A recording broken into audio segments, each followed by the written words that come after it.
David, you were writing about this assassination, apparent assassination attempt today. We say apparent because he wasn't able to get any shots off, and the FBI is still deciding whether they're going to be charging him with an assassination attempt, as I was discussing a moment ago with Tom Winter.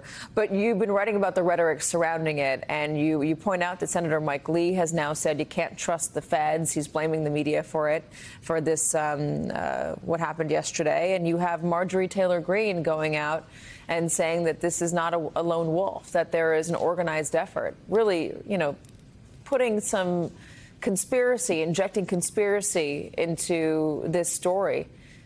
What's the Republican Party doing here? Well, look, I think they're following the lead of their standard bearer, and this sort of rhetoric has been a staple of Donald Trump since he first ran for president in 2016. Now, no doubt, the rhetoric from the other side has really heated up post January 6th, if nothing else. President Biden regularly referred to the former president as a threat to democracy.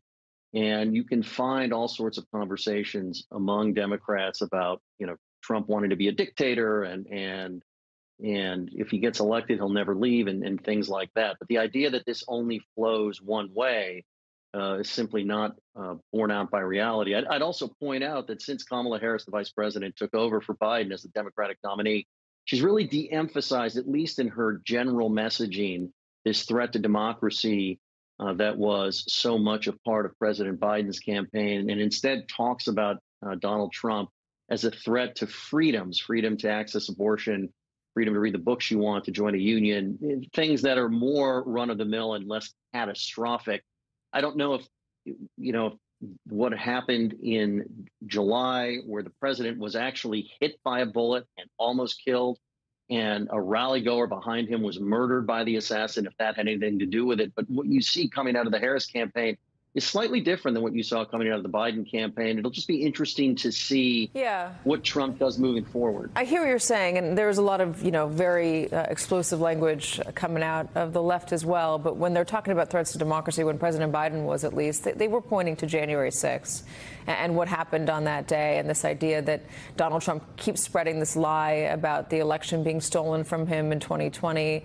And they're also pointing to Donald Trump's own words. I want to be a dictator on day one. Trump says he is joking about that, but we've had so many instances in the past where he's claimed he was joking about something that was pretty serious or extreme. Peter Baker, I want to get your thoughts on this, the world that we're living in with this threat environment, the words that are being used in political campaigns.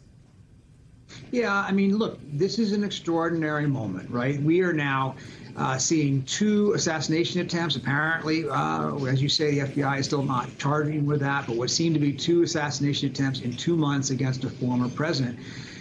It's reminding some people of 1968. We were already doing a lot of comparisons with 1968 because of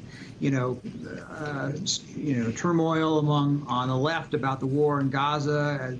1968 obviously was about the war in Vietnam, the sense of societal fraying, polarization, that kind of thing. What we didn't have before the last couple of months in terms of that comparison with 1968 was the political violence. Remember, of course, the assassinations of Martin Luther King and Robert F. Kennedy that so marked that year as a year of tragedy. Fortunately, in this case, in both these instances, they were unsuccessful. And former President Trump obviously has survived and will continue to campaign. But it talks about our moment of political violence, that this is somehow becoming not just, an aberration, but part of our landscape, and we will be shocked by it, and then we will almost certainly move on some level. It didn't take that long after the Butler, where he was actually hit, not seriously wounded, but actually hit by a bullet that could have very easily gotten to him and made things worse. And we moved on within days because we're inured to some extent to this political environment that we're living in.